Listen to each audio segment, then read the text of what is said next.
Donc le premier conseil municipal de la saison automne va avoir lieu ce soir. Il y a pas mal de points à l'ordre du jour, des points d'information et des points qui concernent un peu plus la commune. Donc comme d'habitude, le portal, le respect des interventions de chacun, et tout se passera bien. Donc il y a des procurations. Donc il y a Solange Jourdain qui donne procuration à Jean-Maurice Revaudou. Il y a Ingrid qui donne procuration à Roger Crande.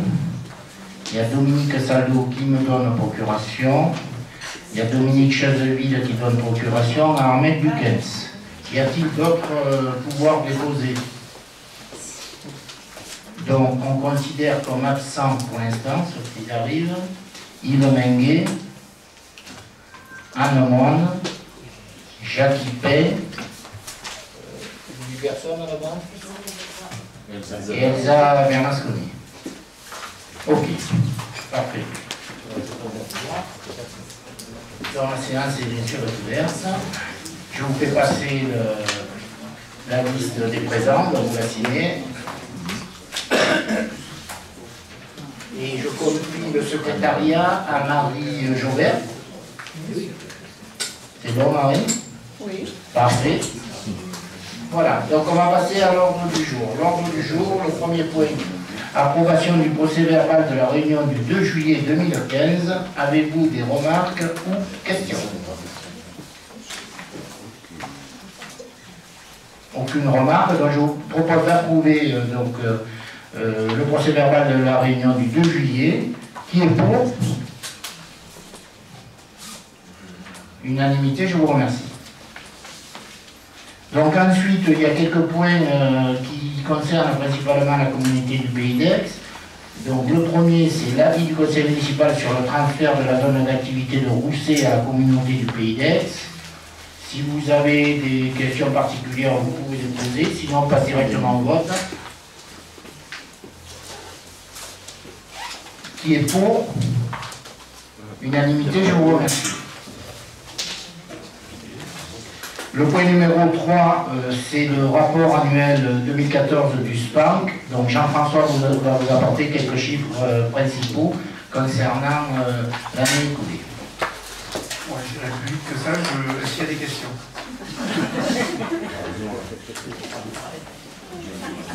Nous, on voudrait bien savoir. Avant de poser la question. Pas de question. Donc, il vous est demandé de prendre acte du dit document. Merci.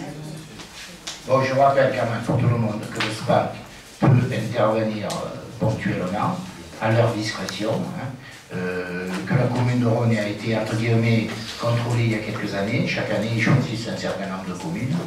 Ensuite, toutes les nouvelles constructions, il faut bien entendu l'aval du SPAC. Et ils peuvent intervenir à tout moment si vous faites des travaux sur votre poste sceptique pour faire valider. Voilà. Donc, le point numéro 4, protocole transactionnel entre la commune et la société Blachère. Donc, on en a déjà évoqué 3 ou 4 fois dans les différentes séances du conseil. Donc, je vous propose de me dire si vous avez des observations à faire ou non. Jean-Paul. Oui, on a une petite observation. Simplement, il avait souvent été dit que c'était lié, s'il n'y a pas eu d'illumination, c'était lié aux documents signés par M. Pin. Or, en fait, non, puisque la fenêtre du Foussa du mois de décembre 2014, il était indiqué que vous ne vouliez pas en faire. Donc, il y a eu un peu, à notre sens, un mélange de plusieurs choses, C'est pas indiqué ce que tu dis.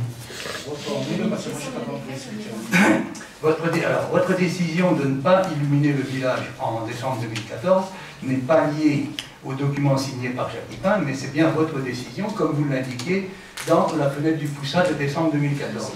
On ne va pas refaire le débat. On vous a expliqué qu'on a été mis devant le fait accompli pour payer une facture, qu'on ne pouvait pas payer, le percepteur nous a dit vous ne payez pas. Donc c'est bien l'engagement de l'ancien maire qui n'a pas validé un conseil municipal qui est la cause du problème. D'accord? Donc on ne va pas revenir là-dessus, on a eu des débats 3 ou 4 fois déjà. D'accord, c'est juste pour dire que donc, nous ne sommes pas vraiment, ça ne nous semble pas... C'est pas ce qui a marqué dans la fenêtre du Foussard. S'il te plaît, c'est quand même la municipalité a décidé. Bon, c'est simplement Oui, pour dire si que tu nous, veux. on sait C'est pas ce que tu dis. on s'abstient sur ce... Non, mais ça, c'est un droit de s'abstenir. Y a-t-il d'autres observations? C'est incroyable. Non, Jean-François en a parlé trop quatre fois déjà. Les gens qui veulent se Je ne vais pas laisser dire un truc pareil. Ben, dis-le, le papier. Voilà. Ah, tu veux la lecture, ok. Quelle date c'est? C'est décembre 2014. Oui, vas-y, continue. Ok. Alors, à l'exception des grandes villes, le budget moyen d'une municipalité pour l'illumination de Noël correspond à 0,03% de son budget. Ce qui ramené à la commune de Rognes représenterait moins de 2 000 €. Or, l'année dernière, les illuminations de Noël vous ont coûté plus de 30 000 €. Le jeu en vaut-il la chandelle? À l'heure d'aujourd'hui, nous estimons qu'une telle dépense est indécente. Bon, je peux continuer si tu veux. Donc, vous aviez décidé... On a dit qu'on baissait les illuminations, on n'a pas dit qu'on ne les faisait pas. Bien, bon d'accord. Donc, on s'abstient sur ce passage. Voilà. Ok, donc on passe au vote. Qui est contre? Qui est pour? Qui s'abstient? 4 voix. On est Ingrid, c'est que Roger qui vote? C'est que moi, oui. Voilà, donc 4 voix. Cathy, Eva, Jean-Paul et Roger. Donc on passe au point 1.5. Adhésion au Conseil d'architecture, d'urbanisme de l'environnement. L'abréviation c'est CAUE des Bouches-du-Rhône. Je passe la parole à elle. Bon, vous avez tous lu le rapport là-dessus. Donc notre architecte conseil a arrêté sa mission conformément à son contrat, donc un mois avant l'échéance du 1er octobre. Et donc on s'est retourné vers le Conseil d'architecture, d'urbanisme et d'environnement pour continuer donc cette mission. Donc là, le Conseil d'architecture et d'environnement, il est rémunéré en grande partie par les cotisations à hauteur de 10%, mais surtout par le Conseil général au niveau de la taxe d'aménagement, à peu près là, voilà. Ils ont 7 architectes employés, cette organisation, et ils ont 60 architectes libéraux. Il y a 80 communes d'adhérents dans les Bouches-du-Rhône. En ce qui nous concerne, donc, on va être amené à choisir un architecte une fois qu'on aura passé cette délibération. On choisira un architecte que nous proposerons, et on prendra certainement un architecte du patrimoine, c'est-à-dire spécialisé dans la partie patrimoine, puisqu'on a une ZPPEU et on se dirige vers une AVRP. Donc, si vous avez d'autres questions, autrement, je vous propose de passer et d'autoriser le maire à signer la convention avec le CRU. Tu as précisé le montant? Le montant, c'est 2 fois le potentiel fiscal de la commune, c'est-à-dire 2300, je sais pas combien. Voilà, c'est ça. 2139, et avec la particularité suivante qui devrait prendre la fonction au mois d'octobre, et que les derniers mois de l'année, ils apportent la vie. Donc on passe au vote s'il n'y a pas de questions. Yves? C'était combien avant? C'est 5 000 5 000 par an? par an, oui. Par an, d'accord. C'est le double en fait. Oui, c'est la prestation de lit 2 fois par mois. Donc en fait, ces gens, cette personne va venir une fois par mois, pendant 11 mois, et on pourra réajuster si jamais on voit que c'est pas assez, ou c'est trop, non je pense pas, mais comme on a 2 mois pour instruire les permis, il faut quand même qu'ils soient là dans un créneau de 2 mois. Donc, Donc je vous propose de passer au vote qui est pour. Unanimité, je vous remercie. Alors, ensuite, nous avons un point concernant une convention CPA commune pour le plan local pour l'insertion à l'emploi.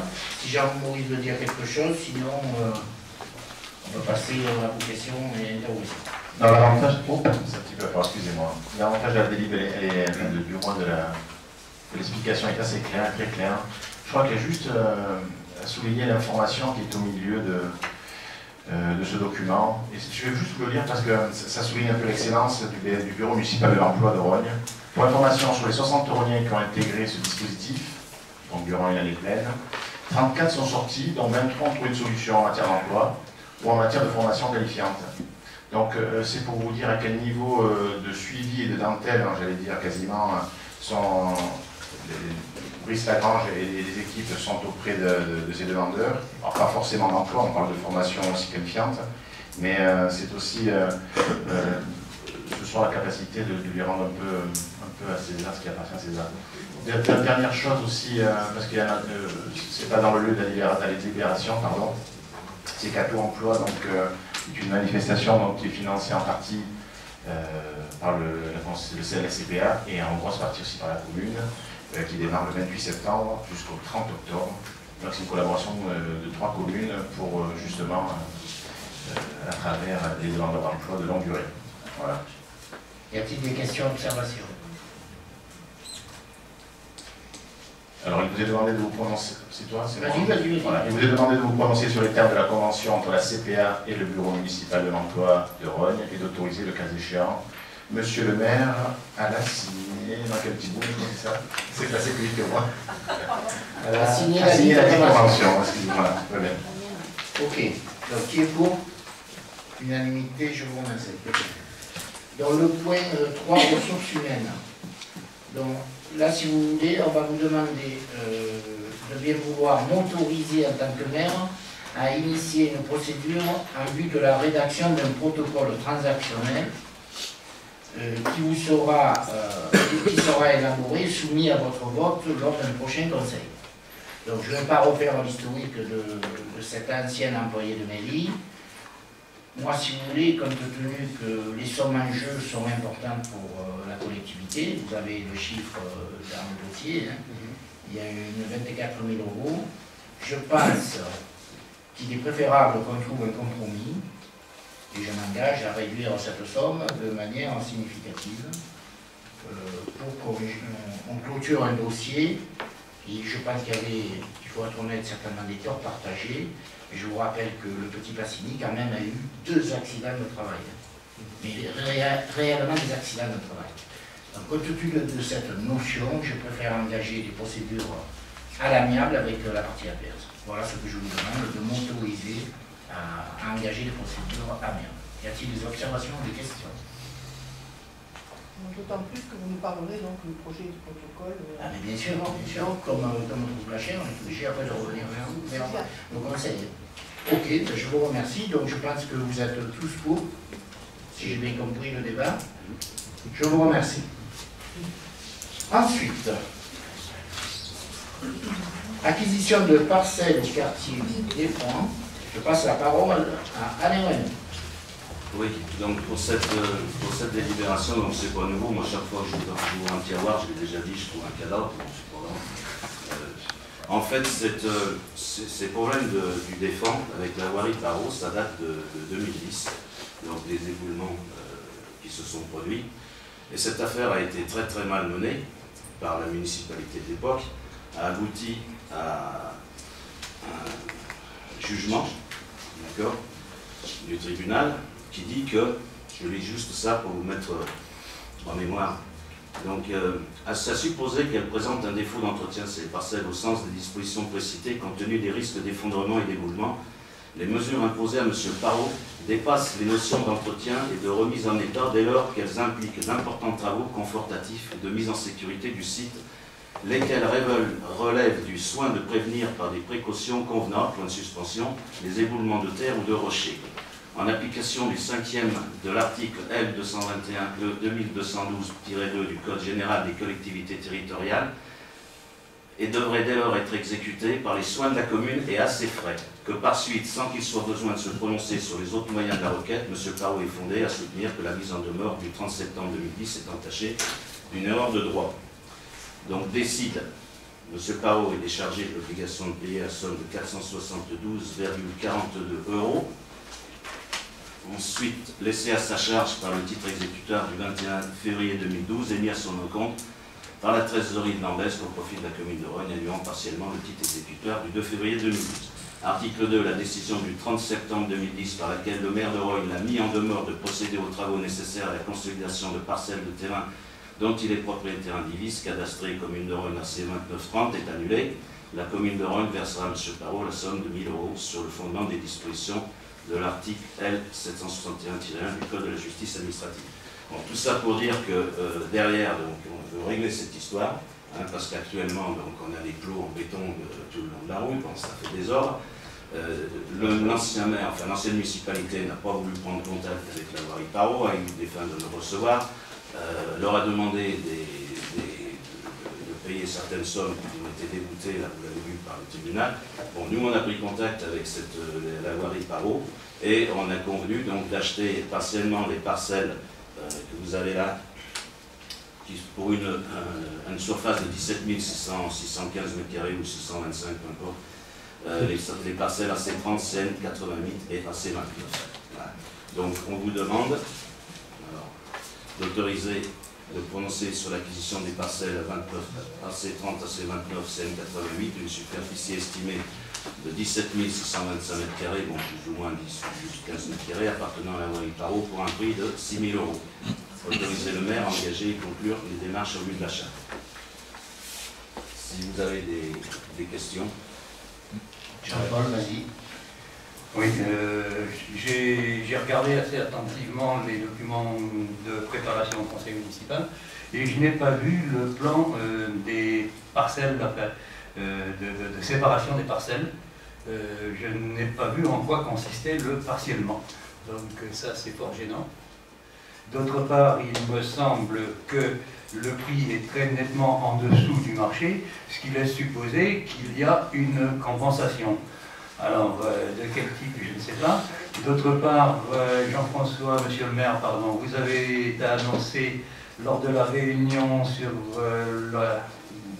organisée par monsieur Verrier sur la circulation, là, il y a une dizaine de jours, qu'il n'y aurait jamais rien de construit sur ces parcelles. Et parce que l'architecte des bâtiments de France s'y opposait. Donc, on a beaucoup d'interrogations et on a peu de réponses. On va te donner les réponses. Tu as, Marie-Hélène ou Christine, vous avez le plan du cadastral? En fait, quand tu dis c'est pas cher, c'est pas cher, mais le montant estimé des travaux était inscrit au budget primitif de 2011 à hauteur de 90 000 € TTC quand même. Et ça, c'est marqué dans les papiers que tu as reçus. Oui. C'est pas un... Voilà. Donc, nous, il faut qu'on s'attende quand même à ce que, justement, ça dégage aussi la voirie Parot de ces travaux-là. Hein. Donc, il faut quand même les voir qu'ils ont une épée de Damoclès sur la tête, même si le tribunal a statué dans ce sens-là, c'est quand même pas très intéressant de voir le terrain s'ébouler. Donc, d'un autre côté, je crois que monsieur le maire a négocié avec le conseil général pour des filets, si tu... Voilà. Ben, le montant estimé des filets, quand j'ai rencontré M. Hung tout de suite après notre élection, ça devait se chiffrer autour de 35 000 €. Et il est là-haut, voilà. Alors, j'ai pas de... Bon, en fait, quand on dit partiel, c'est parce que en réalité, les 17 625 m², c'est pas la totalité de sa parcelle. Il gardera une partie de sa parcelle. Et ça, on en parlera quand on arrêtera le PLU. Donc vous aurez l'occasion d'en discuter quand on arrêtera le PLU. Ce que je peux vous dire, c'est que l'architecte des bâtiments de France n'est pas du tout opposé à une construction sur la route de Lambesc. Voilà. Et ça fait pas. Il y a deux problèmes. Il y a le problème de sécurité des terrains et la vente de la voirie Parot pour ces parcelles-là. Et ensuite, on a un problème. Alors moi, je vais vous dire, en fait, il y a eu une délibération le 1er décembre 2010 quand même sur le passage du POS au PLU. D'accord? Et sur cette délibération, les motivations de cette délibération et de ce passage, c'était objectif d'aménagement de l'espace, et on a continué dans le PLU donc à être en accord avec cette délibération, on n'a pas transgressé, on est tout à fait d'accord avec cette délibération. Objectif aménagement de l'espace, organiser l'espace communal pour permettre un développement harmonieux. D'accord? Maîtriser le développement urbain en étudiant les possibilités de densification du Virogne, dents creuses. Donc pour nous, au niveau du PLU, on a des dents creuses, on a été obligé, compte tenu des contraintes des services de l'État, de supprimer nos zones NB, d'accord? On a fait de la ville sur la ville, et on est obligé maintenant, ce ne sera pas la seule de dents creuses qu'on a vue, vous le verrez donc au PLU arrêté, hein, c'est pas la seule dent creuse, et on a donné des possibilités dans ces dents creuses avec évidemment l'accord de l'architecte des bâtiments de France, puisque tout le village actuellement est en ZPPRU. D'accord. Pour nous, c'est la plus mauvaise solution qui est choisie. Moi, je voulais rajouter rajouter, puisque tu as dit que j'avais dit certaines choses. Je redis ce qui a été présenté à la dernière réunion publique PLU, où on voulait que l'espace du Devain soit un espace préservé. Hein. Le Devain, c'est le Devain, c'est pareil, excusez-moi. Moi j'ai toujours appelé le Devain. Okay. Donc si tu veux, on préfère acheter cette parcelle pour éviter toute construction dans l'avenir. On l'a mis au PLU dans ce cadre précis. Ce que je peux dire aussi, c'est que contrairement à ce que les 3 listes à un moment donné avaient l'envie de faire, il n'y aura pas de parking. L'ABF refuse un parking. Hein. Donc on va acheter 17 000 m² qui permettront à certains Rhôniens de découvrir le village d'un côté qu'ils ne connaissent certainement pas, parce que c'est un peu compliqué d'y aller. On en fera un espace de promenade, bon c'est à déterminer, mais ce sera un espace naturel. Voilà. Donc, y a-t-il d'autres observations? Cathy? Les 90 000 € qu'on avait mis au budget, vous faites les travaux maintenant ou vous tentez défiler? Qu'est-ce que il faut qu'on revoie le conseil général, on n'a pas déterminé à vous. Parce que les 90 000 € ça permettait de tout stabiliser? Est-ce qu'on a besoin de tout stabiliser? Je pense qu'il faut reprendre une relation avec le conseil général. Il faut, en fait, avant de commencer la procédure, il faut des études géotechniques de type G2, G3. Bon, c'est pas, ils ont fait des études de type G2, il y a eu des contestations dessus, il fallait faire. Parce que bon, j'ai un dossier comme ça, je ne vais pas vous lire, vous allez vous endormir. Et donc, ces études géotechniques, il va falloir les faire. Je veux dire, ça se fait pas comme ça. Donc, on va savoir à la fin ce qu'il faut vraiment faire pour mettre en sécurité cette colline, quoi. Voilà. Mais au moins, ça sera chez nous. D'autres observations? Oui. Roger. Tu viens de dire là que l'ABF avait interdit le parking. Quels sont les critères d'interdiction? Les mêmes que précédemment. Dangerosité de sortie sur la route. L'ABF? Non, mais il a repris les éléments du conseil général. Dangerosité, laisser un cône de vue du Foussard sur le Devain, où il n'apparaît ni construction, ni voiture. Voilà, c'est tout. Oui, mais le parking n'appartenait pas dans le cône de vue du Devain, enfin du Foussard. Oui, je suis là où tu te mets du Foussard, tu es à l'église et le Devain derrière. Hein. Tu peux aller vérifier si tu veux. Oui, je pose la question. L'ancien ABF avait déterminé que l'ensemble devait être préservé. Donc on en profite, le nouveau nous a confirmé qu'il faut que ce soit une zone naturelle et pas une zone de parking. On n'avait pas la zone au-dessus, mais le parking sur le bord de la route. Pas de parking au bord de route, trop dangereux. Voilà, ça complète le conseil général. Mais on a d'autres solutions de parking, vous l'avez vu dans la réunion PLU, ne vous inquiétez pas là-dessus. On compensera largement toutes les remarques qui nous sont faites. Voilà. Là-haut, il n'y aura pas de parking, je le dis, haut et fort. On ne parle pas de là-haut, je parle d'en bas. Oui, mais en bas non plus. Voilà. Alors, c'était possible d'en faire qu'une quinzaine de places. Je le regrette, on n'a pas l'avis favorable du conseil général pour faire ça, et on ne va pas décaisser la colline pour faire du place de parking à cet endroit-là, puisque nous avons trouvé d'autres solutions que vous avez pu voir dans le film qu'on a présenté dans le cadre de la réunion publique du PLU. Donc ça c'est clair aussi, il n'y aura pas de parking sur le Devain. Oui. À un moment donné, il faut prendre des décisions. Donc je vous propose de passer au vote. Qui est contre? Donc Eva Jean-Paul Roger. Qui s'abstient? Cathy. Ok. On passe au point 9. Approbation du dossier de déclaration du projet relatif à la construction de la nouvelle station d'épuration communale au quartier de la Mignarde, déclaration d'intérêt général du projet et approbation de la mise en comptabilité du poste de la commune. Je passe la parole à Jean-François. Vous avez des questions? Non, mais il y a un match de rugby ce soir. Les matchs de rugby, oui. On peut commencer par les questions, c'est pareil. Bon, dis où on en est. Attendez, s'il n'y a pas de questions, je demande à Jean-François d'expliquer où nous en sommes au niveau de la procédure. Voilà. Hein.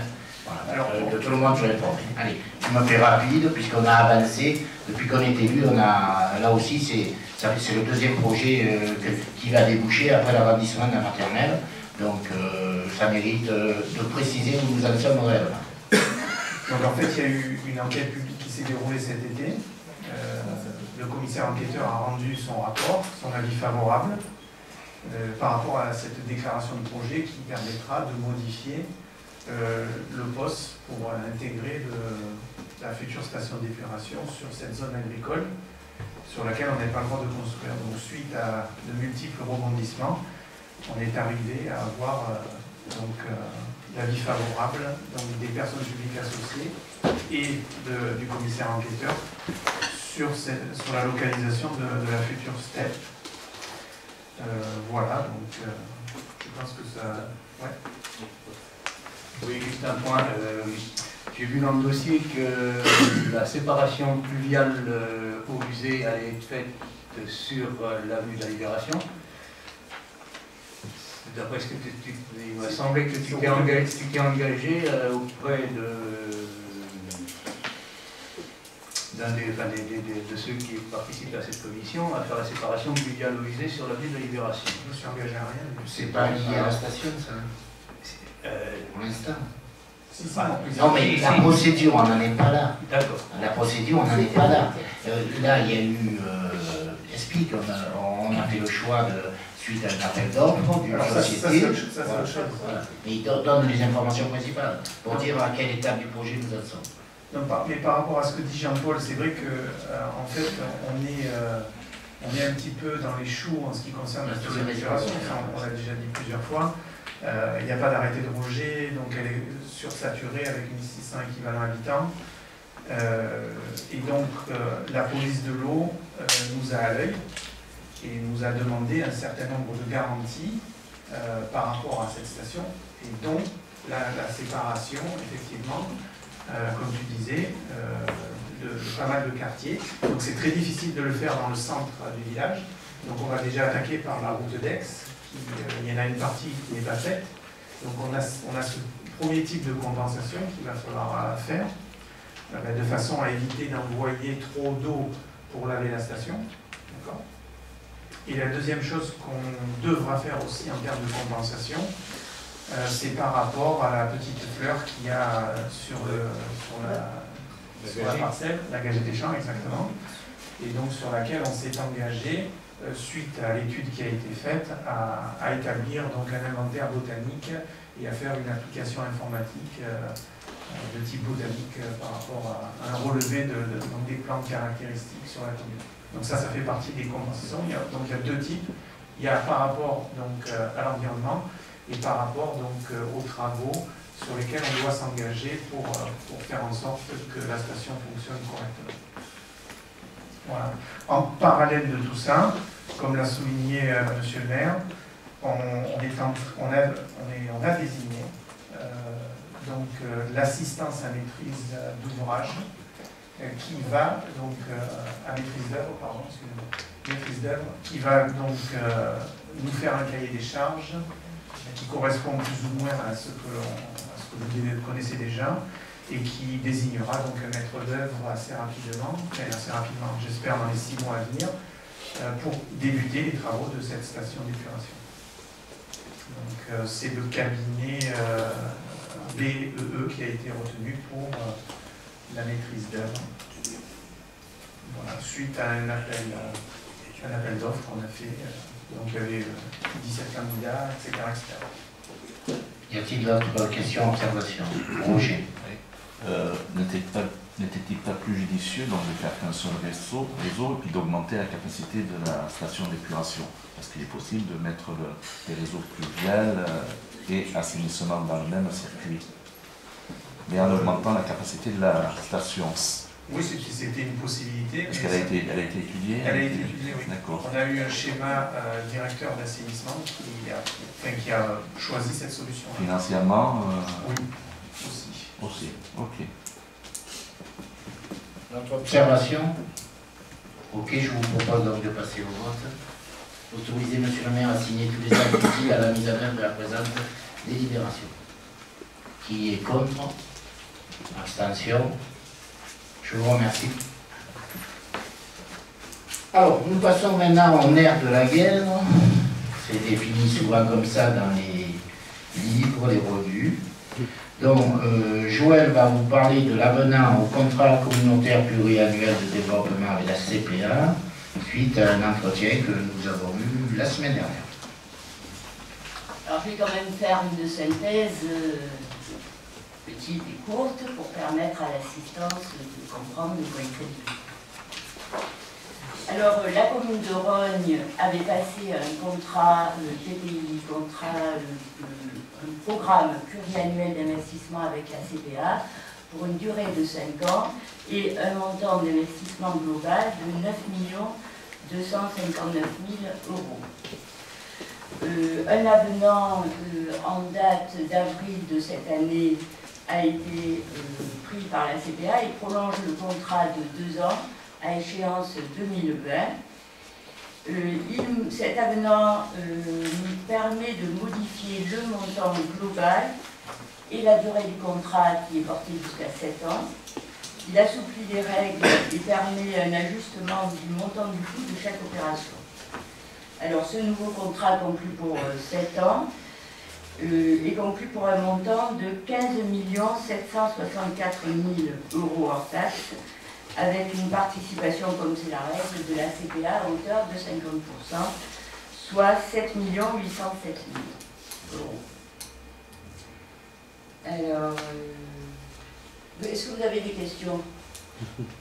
Parce qu'en annexe figurait chaque ligne.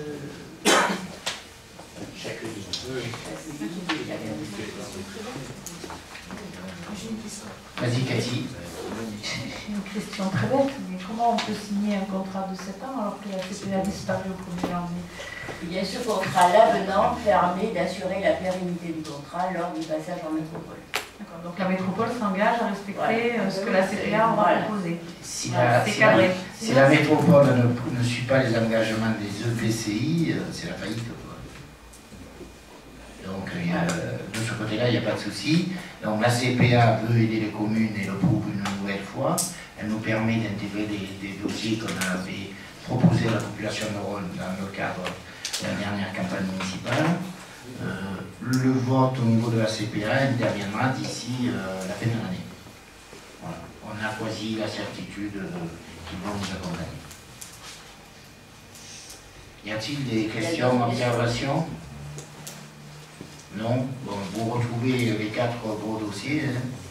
Donc l'extension de la maternelle, vous retrouvez le projet de la station d'épuration, vous trouvez les achats des parties municipales du futur projet CAP 2017, les 40 places de parking qu'on va acheter au profit de la population de Rognes pour un stationnement gratuit, la grande place de la cage coopérative et la salle communale de 250 m² pour continuer, pour avoir la maîtrise de l'animation que je souhaite, que le groupe souhaite, pour revaloriser le centre de Rognes et attirer nos Rogniens des campagnes et bien entendu les personnes de l'extérieur.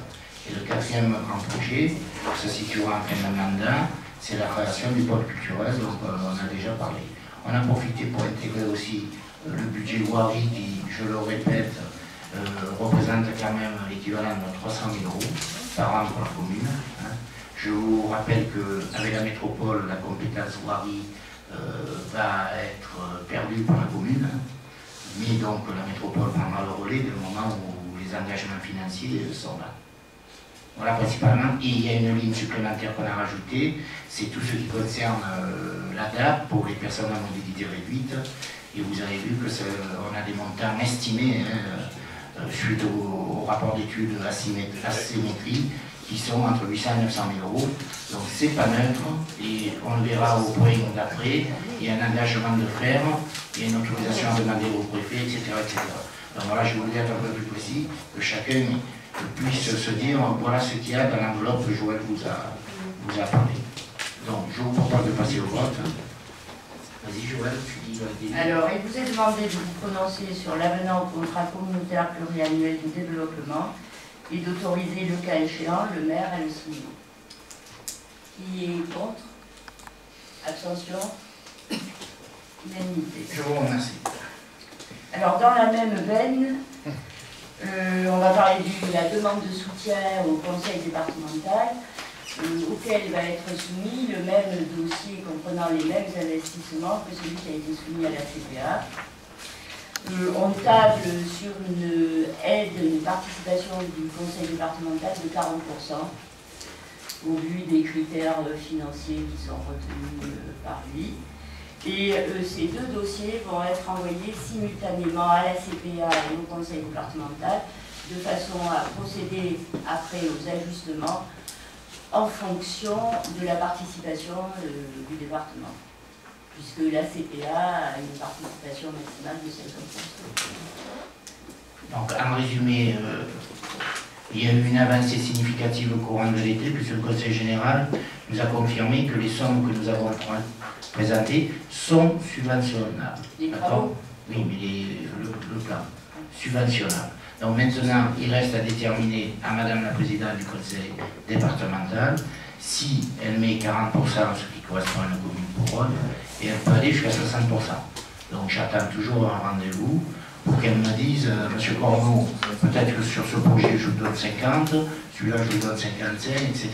Je vais essayer bien entendu d'avoir au moins 50, ce qui veut dire que la CPA mettra 25 et la commune mettra 25. Je vous rappelle la règle d'équilibre entre la CPA et la commune. Voilà, donc on reviendra vers vous d'ici la fin de l'année pour vous confirmer à quelle hauteur le Conseil général départemental va intervenir. Il n'y a pas de questions? C'est bon sur les précisions? Alors, il vous est demandé de vous prononcer sur les demandes de financement à présenter auprès du Conseil départemental et d'autoriser, le cas échéant, le maire à contractualiser et solliciter les divers programmes d'aide permettant la concrétisation des opérations envisagées. Qui est contre? Abstention? Merci. Je vous remercie. Donc, il reste deux points. Donc, les conventions avec l'association Famille Rurale d'Orogne ont été préparées et complétées en relation avec Cathy Callot, qui s'occupe de l'AFR.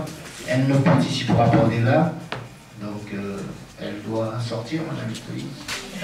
On l'avait prévenu, mais je voulais dire qu'elle nous a aidés à finaliser quelques points précis sur les deux conventions. Donc Yves est à votre disposition si vous avez des précisions à demander, parce qu'il y a deux conventions complètement différentes. Voilà.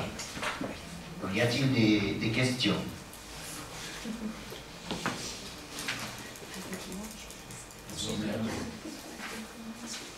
Jean-Maurice était sorti parce qu'il était à la FR. Ouais, sur le front. Excusez-moi. Donc en fait, si vous voulez, vous savez qu'on a lancé le DSP au niveau communal. Donc là, on traite une année sur les temps périscolaires et sur les tapins, c'est ça, voilà. Donc je vous dis, on a fait de manière commune avec Etikalo. Donc je pense qu'on a ficelé au mieux pour la commune et pour la FR. Donc s'il n'y a pas de questions, je vous propose d'approuver ces deux conventions. Yves, du coup, tu n'as pas à répondre à des questions. Je te remercie, Jean-François. Sur la DSB, la prochaine fois, tu en auras un peu plus. Il vous est demandé de vous prononcer sur les projets de convention présentés et d'autoriser le maire à signer les dites conventions. Qui est pour? Unanimité, je vous remercie. Cathy et Jean-Maurice, vous pouvez revenir.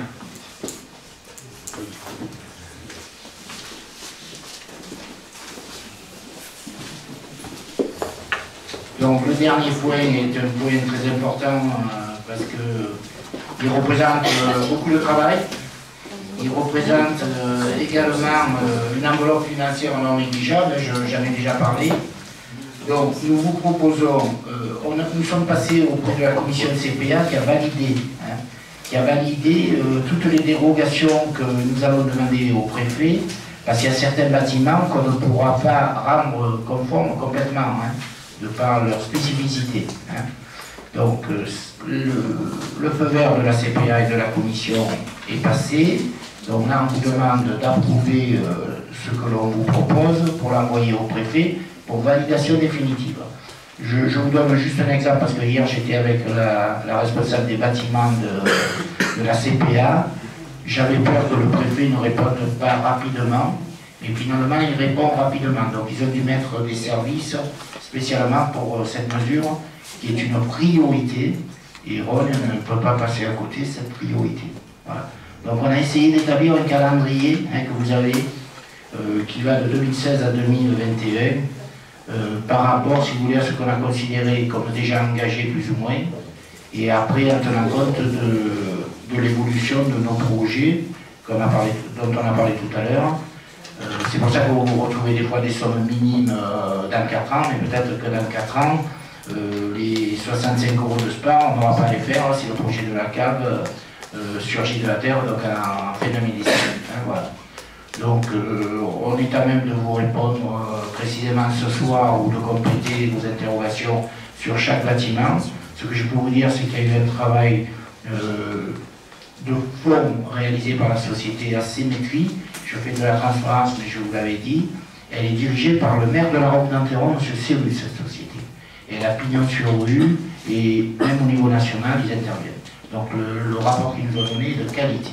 Voilà. Maintenant, on peut répondre à des interrogations dès ce soir, ou à votre commandance au fur et à mesure des avancées qu'on vous proposera, bien entendu, parce qu'il faudra les budgets des SCA. Voilà. Donc je suis à votre disposition si vous avez des questions. Jean-Paul. Oui, je suis d'accord avec toi, les dossiers sont très bien. Mais j'ai vu que la salle du parc des Garrigues y était inscrite pour 27 937 €. Ce qui m'étonne un petit peu, c'est que, autant que je sache, la commune est locataire de cet espace. Donc, est-ce que ça incombe à la commune? Par ailleurs, sur le principe, si tu mets une salle aux normes, tu lui redonnes de la valeur, et donc on donne de la valeur à un bien qu'à la limite ta commune devrait acheter. Non, mais là on est en phase avec toi aussi.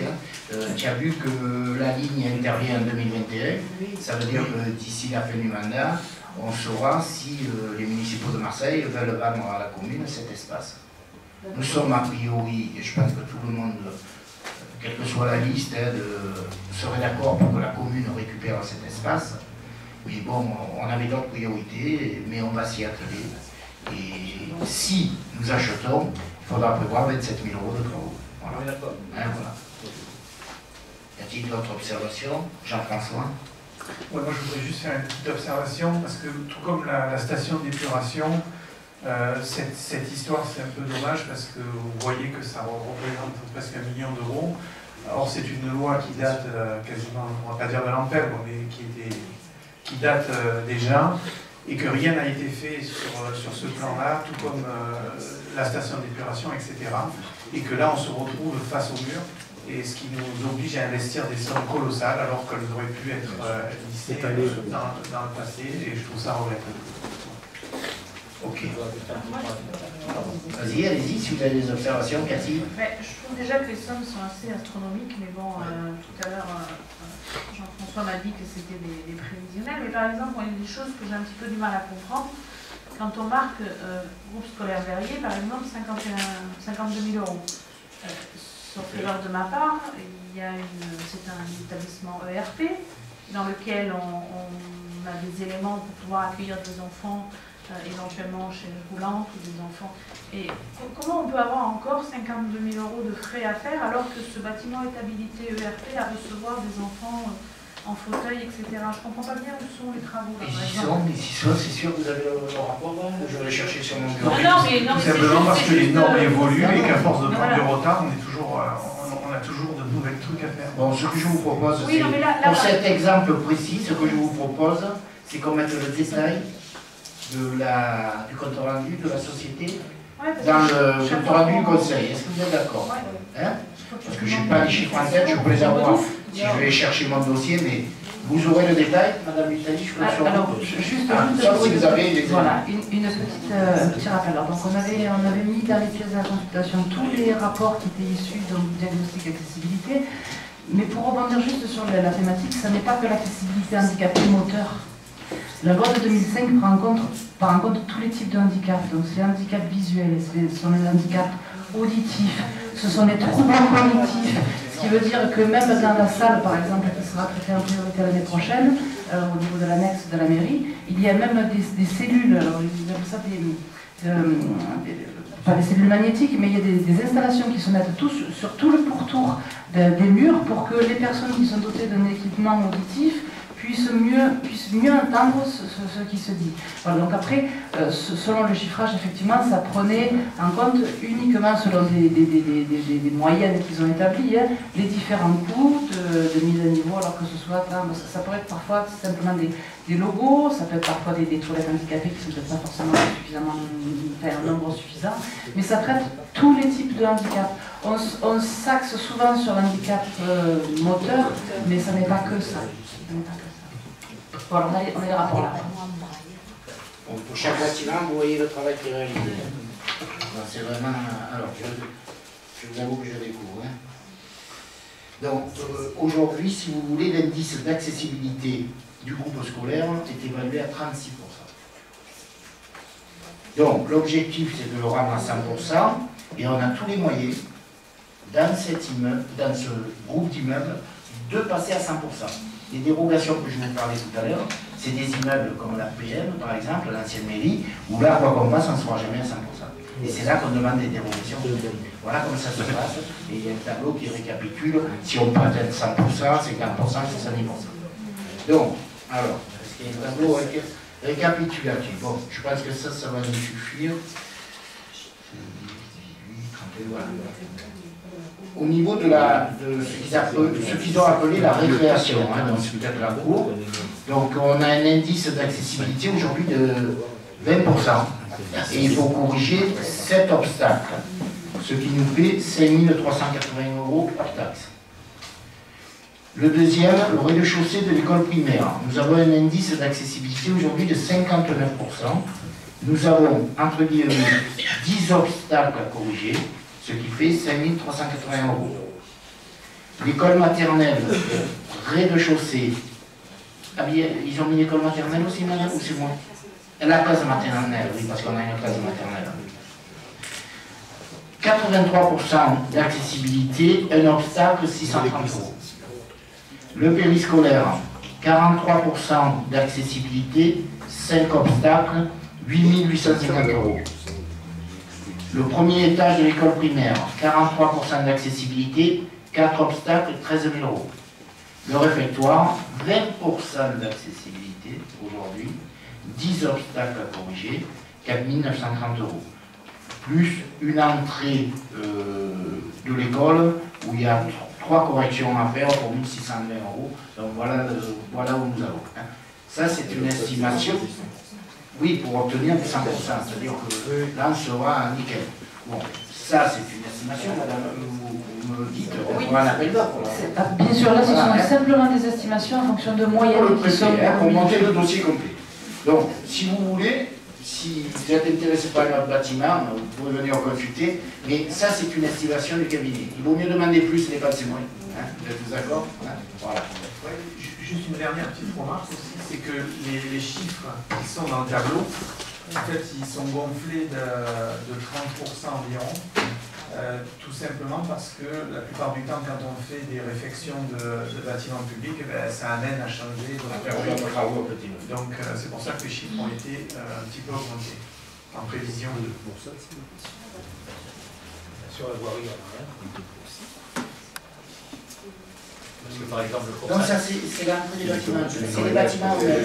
La voirie, ce qu'on va être obligé de faire, chaque fois qu'on va attaquer des travaux sur une voirie, on va devoir respecter les nouvelles normes.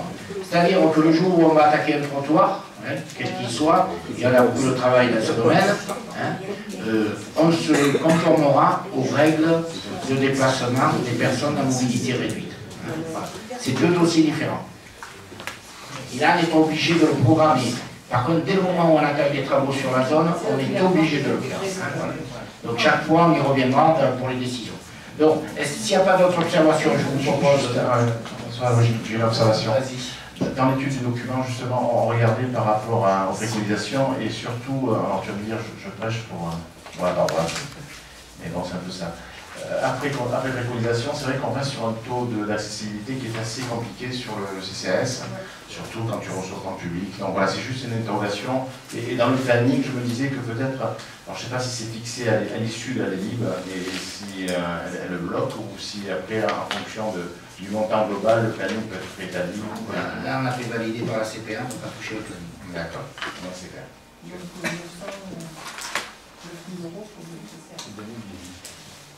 Et d'ici là, peut-être qu'il y aura d'autres modifications. Donc, y a-t-il un vote, Madame Vitalis, là? Ah oui, il est en bas. Donc, il vous est demandé de vous prononcer sur l'agenda d'accessibilité programmé présenté, d'autoriser le cas échéant, Monsieur le maire, à présenter la DAP au préfet, prévoir le cas échéant la programmation des crédits nécessaires au financement de la DAP, ça on a vu qu'on avait prévu dans les 2 délibérations précédentes. Qui est contre? Abstention? Je vous remercie. Donc, avant de terminer, information des décisions. La 48 relative à la convention de mise à disposition du parc des Garrigues à l'association Écurie du Verrou. La 49 à la convention de mise à disposition du site des anciennes carrières à la maison des jeunes de la culture. La 50 relative à la régie pour la garderie municipale mise en œuvre pour les enfants scolarisés à l'école maternelle. La 51 relative à la convention de mise à disposition du site des anciennes carrières au comité des fêtes de Rognes. La 52 relative à la modification de la régie culture. La 53 relative à la convention de mise à disposition du gymnase à l'association Famille Rurale. La 54 relative à l'informatisation de l'école maternelle et du groupe scolaire Verrier. La 55 relative à la convention de mise à disposition du site des anciennes carrières à l'association HIP de la Roque d'Anteron. La 56 relative au marché d'entretien du stade et de la piste d'athlétisme. La 57 relative à la convention d'occupation du domaine privé de la commune, consentie à EPLPACA et à la société Villanova. La 58 relative à la convention de mise à disposition du parc des Garrigues à la maison des jeunes de la culture. La 59, la même chose pour l'écurie du Verrou. La 60, la convention de mise à disposition de la salle des associations à l'association Cophone. La 61 relative à la représentation de la commune en défense par Maître Olivier Grimaldi à la suite de l'introduction d'une requête de monsieur et madame Bertrand auprès du tribunal administratif. C'est une requête, une demande d'intérêt inconstructible qui n'est plus dans une zone constructive. C'est suite à un incendie. Voilà, juste savoir. Non, mais normalement, je n'ai pas à répondre à ces questions. Je vous ai dit que ça concernait une demande d'un particulier qui veut un permis dans une zone qui n'est pas constructive. Donc, on est serein sur la décision de la justice. On n'agresse pas, on demande juste. Je ne savais pas ce que c'était. Voilà, d'accord. Voilà, je marche Parfait. pour autoriser un permis de construire sur une zone qui n'était pas constructive, c'est ça? Donc, ce terrain est bien constructif, on ne va pas rentrer dans les détails. Hein. Voilà. La 60, mais comme il nous a attaqué, on est obligé de se déplacer. La 62 relative à la convention de mise à disposition de la salle des assos à l'association Famille Rurale. La 63 relative à la convention de mise à disposition du parc des Garrigues à l'association AMEL. Et c'est fini. Ok. Bon, donc la séance est terminée, si vous voulez, sur l'aspect officiel. J'ai 4 informations à vous donner. 2 qui concernent la presse actuelle. Donc le préfet a convoqué les maires lundi matin pour la question des réfugiés. Ça n'apportera pas de débat ce soir, hein, c'est ce que je dis. Hein. C'est juste des informations. Donc il y a le préfet qui a réuni les maires et les associations qui s'occupent de toute cette filière entre guillemets réfugiés. Le délai aujourd'hui pour savoir si une personne qui demande un hébergement ou l'asile est toujours de 9 mois. Il était de 2 ans les années précédentes, ils vont essayer de le réduire. Ce qu'il faut retenir principalement, et ce qui apparaît dans l'article de la Provence, c'est que la région, entre guillemets, Bouches-du-Rhône, la région globale et notamment les Bouches-du-Rhône, il y a eu très peu de demandes. Il y en a eu 45 depuis le mois de juin. Quand vous voyez les chiffres que la télé annonce, pourquoi il y a moins de demandes? Parce que certainement on n'est pas attrayant en termes d'emploi. Et deuxièmement, parce que le département des Bouches-du-Rhône aussi, l'État n'en fait pas une priorité pour recevoir des réfugiés parce que la situation est déjà compliquée. Je n'en dis pas plus. Donc ça, c'était la première information d'une manière politique générale. La deuxième information, vous avez pu voir également dans la presse, qu'il y a un bras de fer qui s'est instauré pour la métropole entre M. Godin qui devait suite au dernier, la dernière AG de l'Union des maires prendre la métropole, Madame Joassin, depuis une semaine, veut créer une métropole aixoise. Donc la décision que Madame Joassin souhaite prendre, elle va être évoquée en bureau de la CPA demain, c'est-à-dire qu'elle va demander à l'ensemble des maires si on est d'accord ou non avec le fait, à 2 mois de l'échéance, alors que la loi a été votée, de déposer une demande de création de métropole aixoise. Je ne fais pas plus de commentaires, je vous invite à lire la presse, parce que je pense que d'ici la fin de la semaine, ça aura avancé. À ce sujet, je profite pour vous indiquer, et je vous donne rendez-vous le 8 octobre, au gymnase de Rognes, donc élus et les personnes qui sont présentes, parce que nous avons le plaisir d'accueillir un conseil de la CPA. Donc l'heure vous sera précisée sur le site de la mairie et les Facebook adéquats. Les 2 informations pour Rognes. Je suis heureux, et c'est dommage qu'il n'y ait pas un ancien maire, parce que je lui ai demandé s'il avait ajouté la baisse de sa taxe foncière de l'année dernière, plus celle qu'il a eue cette année. Et qui, comme il a dit, qui croyait que ceux qui voyaient, et vous l'avez tous vu, les 20% ont été effectifs. Voilà. J'en suis très fier. Parce que la métropole, attendez-vous à des augmentations d'impôts. Pendant 2 ans, on a fait ce qu'il fallait pour les revenus. Voilà. Et la dernière information, personne ne me pose la question dans le village, c'est un peu surprenant. Je voulais tout simplement vous dire que depuis le 6 septembre à 16h42, le terrain de Puy-Fouquet a été vendu à la CEMEPA sur les bases de l'accord initial et nous avons récupéré donc en contrepartie l'ancien stade. Voilà pour les informations et je vous souhaite une belle fin de soirée. Merci.